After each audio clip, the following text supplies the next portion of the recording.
View പോയിന്റിന്റെ 200ാമത് എപ്പിസോഡാണിത്.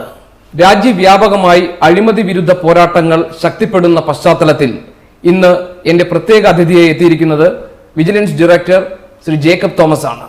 So very warm welcome to the programme.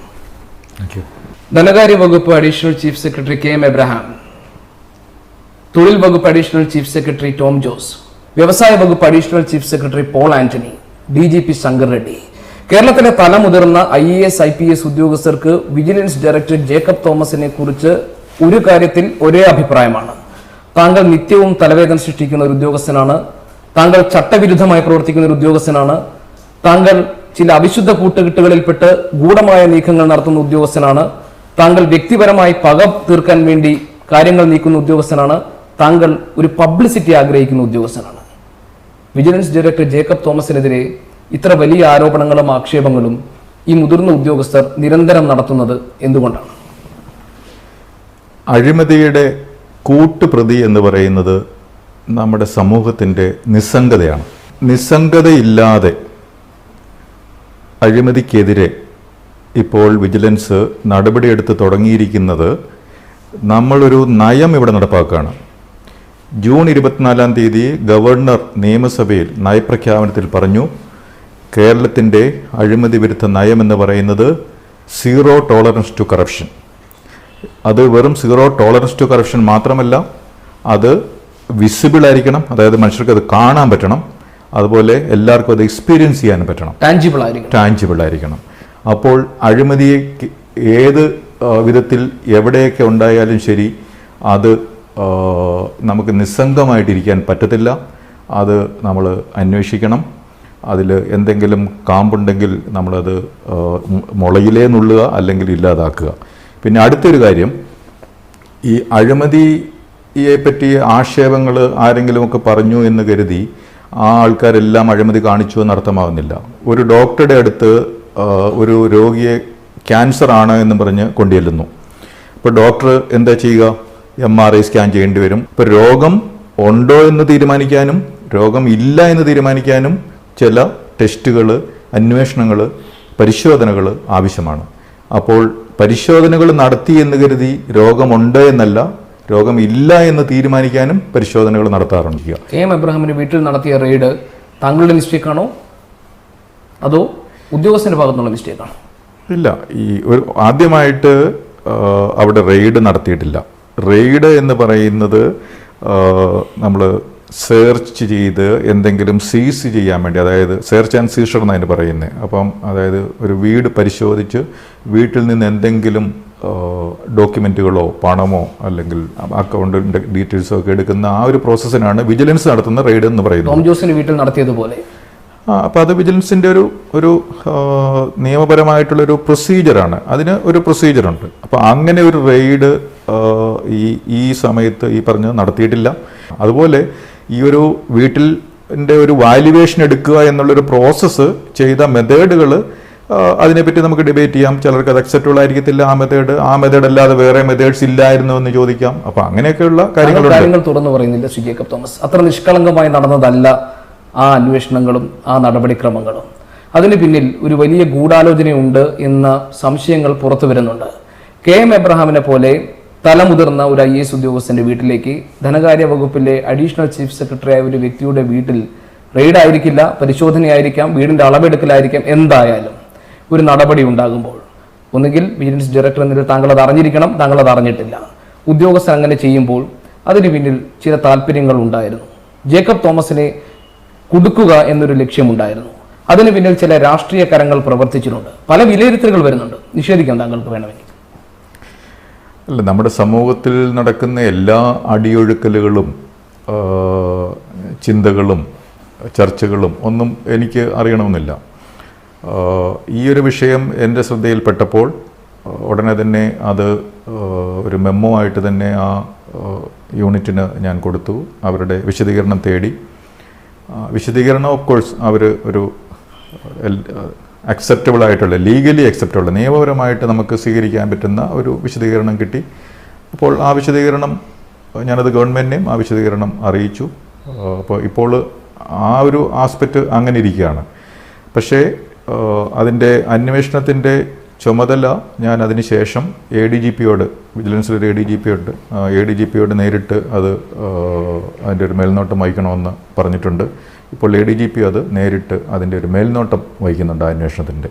അപ്പോൾ ആ ഒരു സംഭവം ഉണ്ടായതിനു ശേഷം പിന്നെ ആക്ഷേപങ്ങളൊന്നും കേട്ടില്ലല്ലോ. ADGP ആ സീനിയർ ലെവലിൽ തന്നെ അതിൻ്റെ ഒരു സൂപ്പർവിഷൻ നടത്തുന്നുണ്ട്. ഉന്നത പോലീസ് ഉദ്യോഗസ്ഥർക്കെതിരെയുള്ള വിജിലൻസ് അന്വേഷണത്തിൽ അത്തരം അന്വേഷണങ്ങളുടെ വിവരങ്ങൾ നേരത്തെ കൊടുക്കുവാനും അത്തരം കാര്യങ്ങളിൽ അട്ടിമറി നടത്താനും വേണ്ടിയുള്ള ഒരു വിഭാഗം വിജിലൻസിനകത്ത് പോലീസിനോട് കൂറു പുലർത്തുന്ന, പോലീസിലെ ഉന്നത ഉദ്യോഗസ്ഥരോട് കൂറു പുലർത്തുന്ന ഒരു വിഭാഗം വിജിലൻസിൽ പ്രവർത്തിക്കുന്നുണ്ട് എന്നും അത് ശ്രീ ജേക്കബ് തോമസിനെ പോലെ ഇക്കാര്യങ്ങളിൽ വിട്ടുവീഴ്ചയില്ലാത്ത നിലപാട് സ്വീകരിക്കുന്ന ഒരു അതോറിറ്റിയെ അലോസരപ്പെടുത്തുന്നുണ്ട് എന്നതും സത്യമാണോ? ഒരിക്കലുമല്ല. വിജിലൻസിൻ്റെ കാസർഗോഡ് മുതൽ തിരുവനന്തപുരം വരെയുള്ള 22 യൂണിറ്റുകളും ഒരു ടീമായിട്ട് തന്നെയാണ് ഇപ്പോൾ ജോലി ചെയ്യുന്നത്. അതിൻ്റെ അകത്ത് ഒരു വിവരങ്ങളും അനവസരത്തിൽ പുറത്തു പോകുകയോ ഏതെങ്കിലും ഒരു ആള് വിജിലൻസിൻ്റെ ഇപ്പോഴത്തെ പ്രഖ്യാപിത ലക്ഷ്യമുണ്ട്, അതായത് assuring good governance in Kerala, ആ പ്രഖ്യാപിത ലക്ഷ്യത്തിന് വിരുദ്ധമായിട്ട് ഒരാൾ പോലും വിജിലൻസിൽ ഇപ്പോൾ പ്രവർത്തിക്കുന്നില്ല.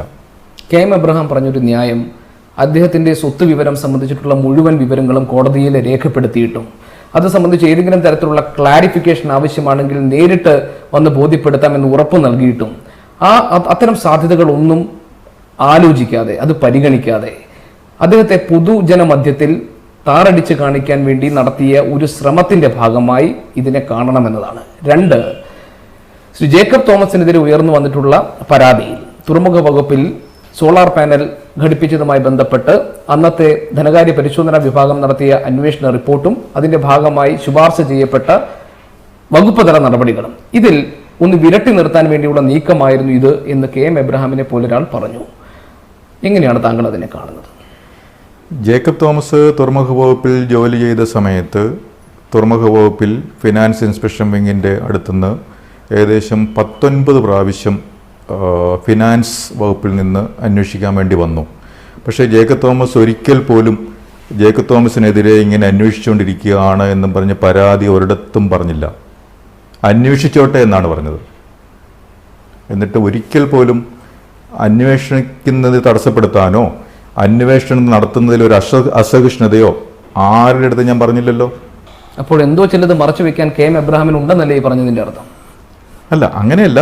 അതിൻ്റെ അന്വേഷണം ഇപ്പം നടന്നുകൊണ്ടിരിക്കുന്നു. അപ്പോൾ അത് ഒരാൾ പരാതി തന്നു കഴിഞ്ഞാൽ അത് കോടതി അന്വേഷിക്കണമെന്നും ഉത്തരവിട്ട് കഴിഞ്ഞാൽ അത് ഒരു യൂണിറ്റിനെ അന്വേഷിക്കാൻ ഏൽപ്പിച്ചു. അതിൻ്റെ അന്വേഷണം നടന്നുകൊണ്ടിരിക്കുന്നു. അപ്പോൾ അത് കോടതി ഉത്തരവിട്ട ഒരു കാര്യമായതുകൊണ്ട് അതിൻ്റെ അന്വേഷണത്തിൻ്റെ കാര്യങ്ങൾ കോടതിക്ക് കൊടുക്കേണ്ട കാര്യങ്ങളാണല്ലോ. കളങ്കരഹിതമായ പ്രതിച്ഛായ കാത്തു സൂക്ഷിക്കുന്ന വ്യക്തിത്വങ്ങളിൽ ഒരാളാണ് KM എബ്രഹാം. അഴിമതിക്കെതിരെ നിലപാട് സ്വീകരിച്ചതിന്റെ പേരിൽ അംഗീകരിക്കപ്പെട്ടിട്ടുള്ള വ്യക്തിത്വങ്ങളിൽ ഒരാളാണ് അദ്ദേഹം അത്ര പരിശുദ്ധനല്ല എന്ന് പറയുമോ വിജിലൻസ് ഡയറക്ടർ? ഒരിക്കലുമില്ല. അദ്ദേഹം വളരെ സുദീർഘമായ സേവനം ചെയ്യുന്ന വളരെ നല്ല കോമ്പീറ്റൻസ് ഉള്ള കേരളത്തിലെ ഏറ്റവും സീനിയറായിട്ടുള്ള ഉദ്യോഗസ്ഥനാണ്. അപ്പോൾ അദ്ദേഹത്തിൻ്റെ ജോലി ചെയ്യട്ടെ, നന്നായിട്ട് ചെയ്യട്ടെ. വിജിലൻസിന് മനുഷ്യർ എന്തെങ്കിലുമൊക്കെ പരാതികൾ നൽകുമ്പോൾ അതൊരു സൈഡിൽ കൂടെ അതിൻ്റെ അന്വേഷണങ്ങൾ അതിൻ്റെ വിധത്തിൽ നടന്നോട്ടെ. അതിൽ ആർക്കും അതിനെപ്പറ്റി ഒരു വേവലാതിപ്പെടേണ്ട കാര്യം. ടോം ജോസിന്റെ കാര്യത്തിൽ കുറെ കൂടി വ്യക്തമായ ഒരു നിലപാട് വിജിലൻസിനുണ്ട് അല്ലെ? KMML മെഗ്നീഷ്യം സൾഫേറ്റ് വാങ്ങിയ കാര്യത്തിൽ ഉണ്ടായിട്ടുള്ള അഴിമതി മുതൽ ഡിസ്പ്രപ്പോർഷനേറ്റ് അസറ്റ് ഉൾപ്പെടെയുള്ള കാര്യങ്ങളിൽ FIR ഇട്ടിട്ടുണ്ട് വിജിലൻസ്. അദ്ദേഹത്തെ മാറ്റി നിർത്തണം എന്നൊരു ശുപാർശ വിജിലൻസ് നൽകിയിട്ടുണ്ട്. ശരിയല്ലേ ശ്രീ ജേക്കബ് തോമസ്? ഈ വിജിലൻസ് ചില അന്വേഷണങ്ങൾ നടത്തി. അപ്പോൾ പ്രഥമ ദൃഷ്ട്യ ഒരു കാര്യം കാണുമ്പോൾ FIR എടുക്കുന്നു. അങ്ങനെ 2 FIR എടുത്തിട്ടുണ്ട്. അപ്പോൾ FIR എടുത്തു കഴിഞ്ഞ് കഴിഞ്ഞാൽ അത് അന്വേഷണ ഉദ്യോഗസ്ഥർ ചില റെക്കമെൻഡേഷൻസ് അവരുടേതായ അന്വേഷണത്തിൻ്റെ ഫലമായിട്ട് തരും. അപ്പോൾ അത് വിജിലൻസിൻ്റെതായ ചില പ്രൊസീജിയേഴ്സ് ഉണ്ട്. അപ്പോൾ ആ പ്രൊസീജിയർ അനുസരിച്ച് വിജിലൻസ് പ്രവർത്തിച്ചുകൊണ്ടിരിക്കുന്നു. പക്ഷേ വിജിലൻസ് പ്രവർത്തിക്കുന്നത് എപ്പോഴും സീറോ ടോളറൻസ് ടു കറപ്ഷൻ എന്നുള്ള നയം നടപ്പാക്കുന്നതിൻ്റെ ഭാഗമായിട്ടാണ്. ആ സീറോ ടോളറൻസ് എന്ന് പറഞ്ഞു കഴിഞ്ഞാൽ ഈവൻ പ്രഥമദൃഷ്ട്യാ തന്നെ ചില കാര്യങ്ങൾ കണ്ടു കഴിഞ്ഞാൽ നമ്മൾ ടോളറേറ്റ് ചെയ്യാൻ പാടില്ല എന്നുള്ളതാണല്ലോ ഇപ്പോഴത്തെ നയം. പ്രഥമദൃഷ്ട്യാ തന്നെ ടോം ജോസിന്റെ കാര്യത്തിൽ വിജിലൻസിന് കാര്യങ്ങൾ ഏറെക്കുറെ ബോധ്യപ്പെട്ടിട്ടുണ്ട്. അതിനോട് സന്ധി ചെയ്യാൻ പാടില്ല എന്ന നയം വിജിലൻസ് ഉറച്ചു വിശ്വസിക്കുന്നു, അതിൽ മുറുകെ പിടിക്കുന്നു. അതുകൊണ്ട് തന്നെ വിജിലൻസ് അദ്ദേഹത്തെ സ്ഥാനത്ത് നിന്ന് മാറ്റി നിർത്തണമെന്ന് ശുപാർശ ചെയ്തിട്ടുണ്ട്. It has been recommended, right? Recommend ചെയ്തിട്ടുണ്ട്. എന്താണ് നടപടിയെടുക്കാൻ വൈകുന്നത്? സർക്കാർ അന്വേഷിച്ചു. വിജിലൻസ് റെക്കമെൻഡേറ്ററി ബോഡിയാണ്. അറിയാം. വിജിലൻസിൻ്റെ പണി ചെയ്തുകൊണ്ടിരിക്കുകയാണ്. വിജിലൻസിൻ്റെ പണി വളരെ ശക്തിയായിട്ടും വളരെ ഭംഗിയായിട്ടും ചെയ്തുകൊണ്ടിരിക്കുകയാണ്. വേണ്ടത്ര പിന്തുണ ഇപ്പോൾ കിട്ടുന്നില്ലേ സർക്കാരിൽ നിന്ന്? അല്ല, അതിപ്പം നൽകിയതല്ലേ ഉള്ളൂ. നടപടി ഉണ്ടാകുമെന്ന് താങ്കൾ പ്രതീക്ഷിക്കുന്നുണ്ട്? സീറോ ടോളറൻസ് ടു കറപ്ഷൻ എന്നുള്ളത് ഗവൺമെന്റിന്റെ പ്രഖ്യാപിത നയമാണ്. വിജിലൻസ് ഡയറക്ടർ ജേക്കബ് തോമസ് വിചാരിക്കുന്നു ടോം ജോസ് പ്രഥമ ദൃഷ്ടിയ അദ്ദേഹം കളങ്കിതനാണ് എന്ന് ബോധ്യപ്പെട്ട സാഹചര്യത്തിൽ അഴിമതിയോട് ഒരു തരത്തിലും സന്ധി ചെയ്യില്ല എന്ന നയം കൊണ്ട് നടക്കുന്ന സർക്കാർ അദ്ദേഹത്തിനെതിരെ നടപടിയെടുക്കുമെന്ന് താങ്കൾ ഉറച്ചു വിശ്വസിക്കുന്നു? അല്ല, ഈ നടപടികൾ എടുക്കുന്നത് അല്ലെങ്കിൽ അങ്ങനത്തെ തീരുമാനങ്ങൾ എടുക്കുന്നത് പല പല കാര്യങ്ങൾ വിലയിരുത്തിയ ശേഷമായിരിക്കുമല്ലോ. അപ്പോൾ ഒരു റെക്കമെൻഡേറ്ററി ബോഡി നടത്തുന്ന ഒരു ശുപാർശ തീരുമാനമെടുക്കുന്നയാൾ അതേപോലെ തന്നെ ആ ശുപാർശകൾ നടപ്പാക്കണമെന്നില്ലല്ലോ. പല വിധത്തിൽ ഒരു ശുപാർശകളെ കാണുകയും നടപ്പാക്കുകയൊക്കെ ചെയ്യാൻ പറ്റും. റെക്കമെൻഡേഷൻ കൊടുത്തിരിക്കുന്ന അദ്ദേഹത്തെ സ്ഥാനത്ത് നിന്ന് മാറ്റണം എന്നാണല്ലോ, അല്ലേ? റെക്കമെൻഡേഷൻ അങ്ങനെ ആണ് എന്ന് കരുതി തീരുമാനമെടുക്കുന്നവർ അതേ റെക്കമെൻഡേഷൻ പറഞ്ഞ തീരുമാനമെടുക്കണമെന്ന് നിർബന്ധമില്ലല്ലോ. പല പല കാര്യങ്ങൾ പല വശങ്ങളൊക്കെ പരിശോധിച്ച ശേഷമല്ല തീരുമാനങ്ങൾ എടുക്കുന്നത്.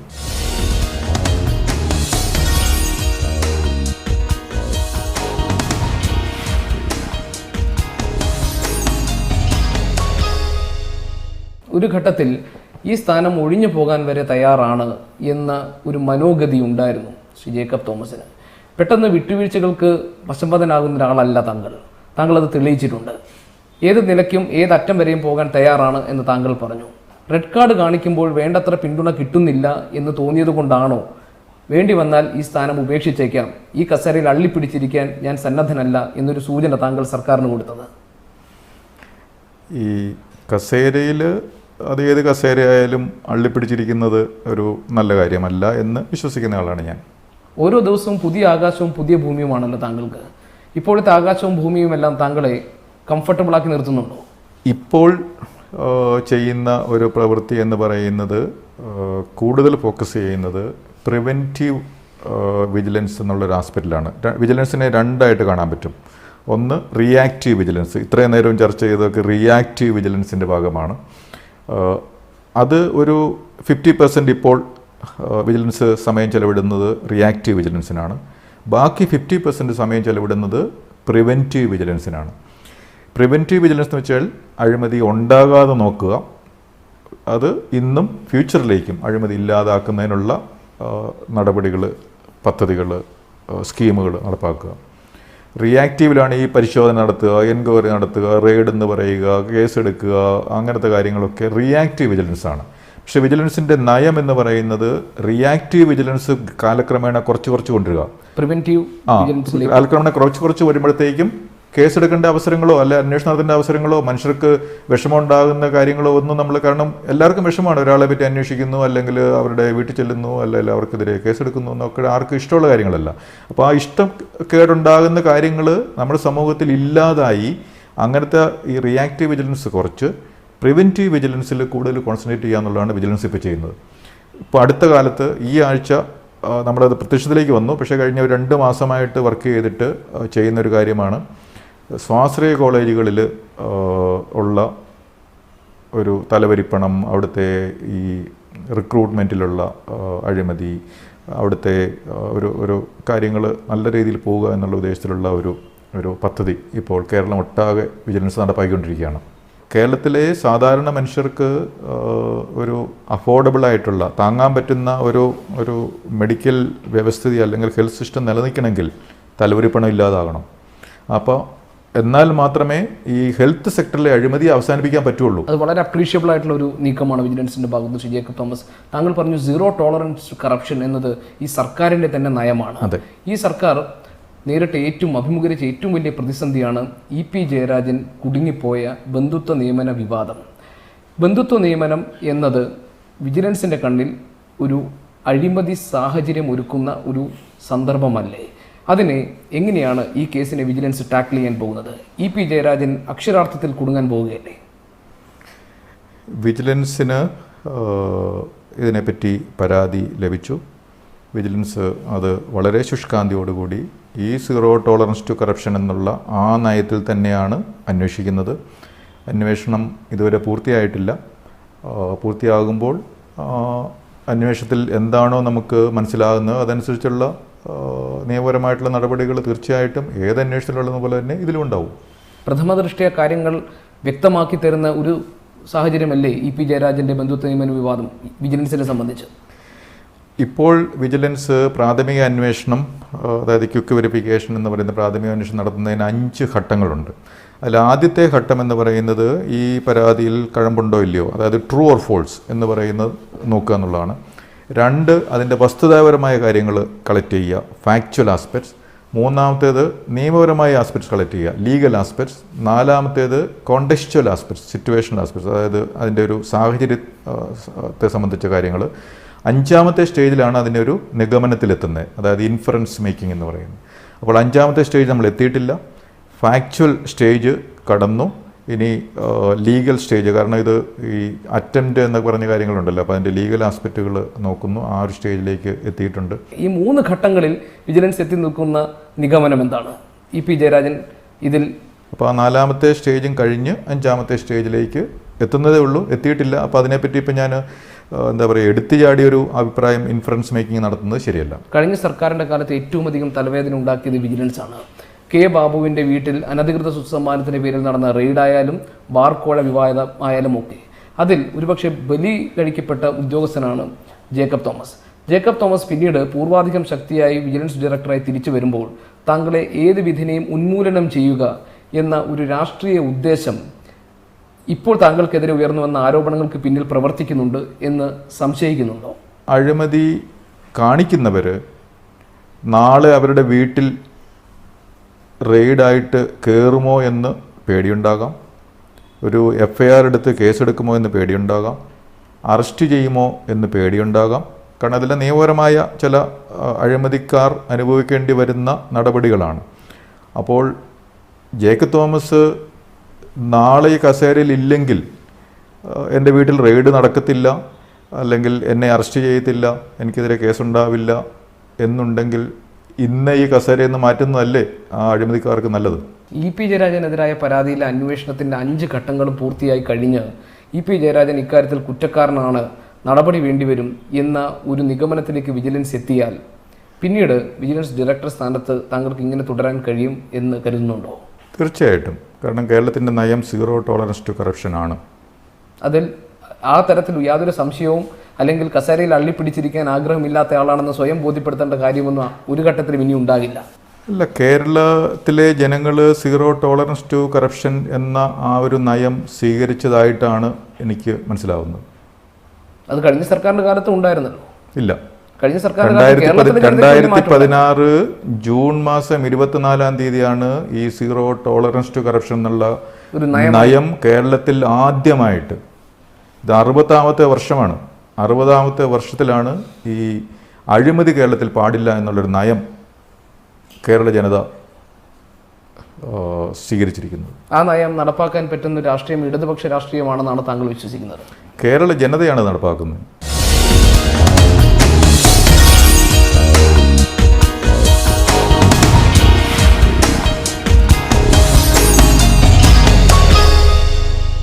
ഈ ബാർക്കോഴ കേസിൽ മതിയായ തെളിവുകളില്ല എന്നൊരു ഘട്ടം കോടതിയിൽ വന്നപ്പോൾ ഹൈക്കോടതി പറഞ്ഞു വിജിലൻസ് കുറെ കൂടി ശക്തമായ രീതിയിൽ മുന്നോട്ട് പോകേണ്ടതുണ്ട്, വിജിലൻസ് CBI മാതൃകയിൽ പരിപൂർണമായി സ്വതന്ത്രമായ ഒരു ഏജൻസിയായി മാറേണ്ടതുണ്ട്, അതിൻ്റെ ഉദ്ഭവവും വളർച്ചയും വേറൊരു ഉണ്ടായ ഘട്ടത്തിൽ നിന്നും മാറ്റം ഉണ്ടാകേണ്ടതുണ്ടെന്ന്. വിജിലൻസ് ഒരു സ്വതന്ത്ര തത്തയായി പറന്ന് വിഹരിക്കുന്നുണ്ടോ ശ്രീ ജേക്കബ് തോമസ് താങ്കൾ നേതൃത്വം കൊടുക്കുമ്പോൾ ഈ സർക്കാരിൻ്റെ കീഴിൽ? വിജിലൻസ് പൂർണ്ണ സ്വാതന്ത്ര്യത്തോട് തന്നെയാണ് വിജിലൻസിൻ്റെ പ്രവർത്തനങ്ങളിൽ പ്രവർത്തിക്കുന്നത്. അതിന് ഒരു തടസ്സവും ഇപ്പോൾ ഇല്ല, ഒരു ഇടപെടലുമില്ല. ഒരു ഇടപെടലും വിജിലൻസിൻ്റെ പ്രവർത്തനങ്ങളിലില്ല. അതേസമയം വിജിലൻസ് പ്രവർത്തിക്കുന്നത് നിലവിലുള്ള നിയമങ്ങൾക്ക് പൂർണ്ണമായും വിധേയമായിട്ടുമാണ്. AM എബ്രഹാമിനെ മുൻനിർത്തിക്കൊണ്ട് അദ്ദേഹത്തെ മുന്നിലേക്ക് കൊണ്ടുവന്നുകൊണ്ട് ചിലർ ഇതിന് പിന്നിൽ കളിച്ച് സർക്കാരും വിജിലൻസ് ഡയറക്ടറിനെയും എതിരാക്കി നിർത്താൻ വേണ്ടിയുള്ള നീക്കങ്ങൾ നടന്നു. ഞാൻ കാണുന്നത് ഈ നമ്മളൊരു ഭയങ്കര ബ്യൂട്ടിഫുൾ ആയിട്ടുള്ള ഒരു ചിത്രശലഭം, ആ ചിത്രശലഭം ആകുന്നതിന് മുമ്പ് അതൊരു കൊക്കുണ്ടകത്ത് ഇരിക്കുകയല്ലേ. അപ്പോൾ ആ കൊക്കുണ്ടകത്തുനിന്ന് അത് പൊട്ടിച്ച് വരുന്ന ആ ഒരു പ്രോസസ്സ് ഒന്ന് ആലോചിച്ച് നോക്ക്. ഭയങ്കര സ്ട്രഗിളാണ്. ആ കൊക്കുണ്ടകത്തുനിന്ന് അത് പൊട്ടിച്ച് സ്ട്രഗിൾ ചെയ്ത് അങ്ങ് പുറത്തേക്ക് വന്നു കഴിഞ്ഞു കഴിഞ്ഞാൽ ഭയങ്കര ബ്യൂട്ടിഫുള്ളാണ്. അപ്പോൾ വിജിലൻസ് ഇപ്പോൾ ആ ഒരു പൊട്ടിക്കൽ കഴിഞ്ഞു എന്നാണ് ഞാൻ മനസ്സിലാക്കുന്നത്. പുറത്തേക്ക് വന്നു. പൂമ്പാറ്റയുടെ ആയുസ് ആയിരിക്കില്ലല്ലോ അതിന്. ഒരു പൂമ്പാറ്റ മാറിക്കഴിഞ്ഞു കഴിഞ്ഞാൽ വീണ്ടും പൂമ്പാറ്റകൾ ഇഷ്ടം പോലെ ഉണ്ടാകാമല്ലോ. ഈ സർക്കാരിൽ നിന്ന് പരിപൂർണമായ പിന്തുണ ഉണ്ടെന്ന് താങ്കൾ പറഞ്ഞു. പക്ഷേ പാർട്ടിക്കകത്തൊക്കെ പല ഭിന്നാഭിപ്രായങ്ങളുണ്ടല്ലോ വിജിലൻസ് ഡയറക്ടറുടെ പെരുമാറ്റത്തെ സംബന്ധിച്ച്. എപ്പോൾ ഏതെങ്കിലും സന്ദർഭത്തിൽ അത് താങ്കളുടെ മേലൊരു വിലങ്ങ് തടിയായി വരുമെന്ന് കരുതുന്നു? ഏതായാലും വിലങ്ങ് വരുമെന്ന് പ്രതീക്ഷിക്കുന്നില്ല. തടി എന്തെങ്കിലും വന്നു കഴിഞ്ഞാൽ തട്ടി മാറ്റും. PS അച്യുതാനന്ദൻ പറഞ്ഞു താങ്കൾ അഴിമതി വിരുദ്ധനായ സത്യസന്ധനായ ഒരു ഉദ്യോഗസ്ഥനാണെന്ന്. അത് അരുൺകുമാറിന് അദ്ദേഹത്തിനെതിരെ ഉയർന്നു വന്ന അനധികൃത സ്വത്ത് സമ്പാദന കേസിൽ നിന്ന് ഊരിക്കൊടുത്തതിനുള്ള പ്രത്യുപകാരമാണെന്നാണ് പ്രതിപക്ഷം പറയുന്നത്. വിജിലൻസിൽ ഒരിക്കലും ഒരു വ്യക്തിയുടെ ഒരു ഇൻഫ്ലുവൻസ് അല്ല നിലനിൽക്കുന്നത്. കൂട്ടായ തീരുമാനമാണ്. വിജിലൻസ് ഒരു ടീമായിട്ടാണ് വർക്ക് ചെയ്യുന്നത്. താങ്കൾ ഈ സർക്കാർ സർവീസിൽ ഇരിക്കുമ്പോൾ സ്വകാര്യ സ്ഥാപനത്ത് പോയി പഠിപ്പിച്ചു പണം പറ്റി എന്ന കേസ് അത് പൂട്ടിക്കഴിഞ്ഞു. അതിൽ ഇനി സർക്കാരിന് വേറെ സംശയമൊന്നുമില്ല എന്ന നിലപാട് വ്യക്തമാക്കപ്പെട്ടു കഴിഞ്ഞു.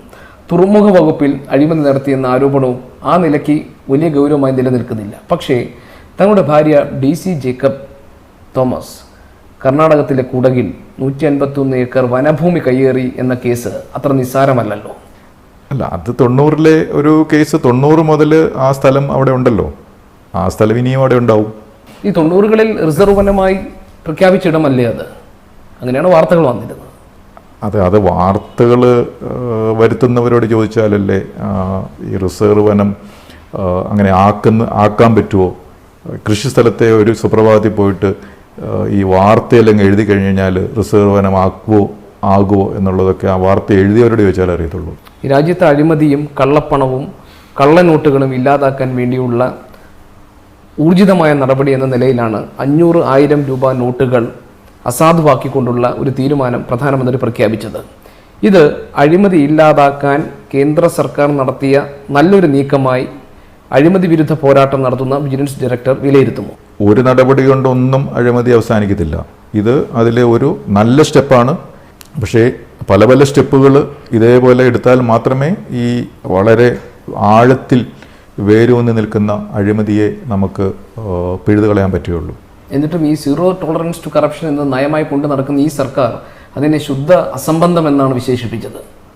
അത് ഇപ്പോൾ നമ്മൾ ഇന്ന് ബാങ്കിൻ്റെ മുമ്പിലുള്ള ക്യൂവും ഒക്കെ കാണുമ്പോൾ ഒരു സാധാരണ മനുഷ്യർക്ക് ഒരു ടെമ്പററി ആയിട്ടുള്ള ചില ബുദ്ധിമുട്ടുകൾ ഒക്കെ അനുഭവപ്പെടുന്നുണ്ടല്ലോ. അപ്പോൾ അവരെ ആശ്വസിപ്പിക്കാൻ വേണ്ടി നമ്മൾ ആശ്വാസ വചനങ്ങളൊക്കെ പറഞ്ഞല്ലേ പറ്റൂ. വിജിലൻസ് ഡയറക്ടറുടെ അടുത്ത ഉന്നം ആരെയാണ്? ഏക ഉന്നമേ വിജിലൻസ് ഡയറക്ടർക്കുള്ളൂ. അതായത് കേരളത്തിൽ അഴിമതി ഒട്ടുമില്ലാത്ത ഒരു അവസ്ഥയിലേക്ക് കേരളത്തെ എത്തിക്കുക. ആ ലക്ഷ്യം ഫലപ്രദമായി നടപ്പാക്കാൻ കഴിയട്ടെ. അത് സഫലമാകട്ടെ. Thank you very much. Thank U.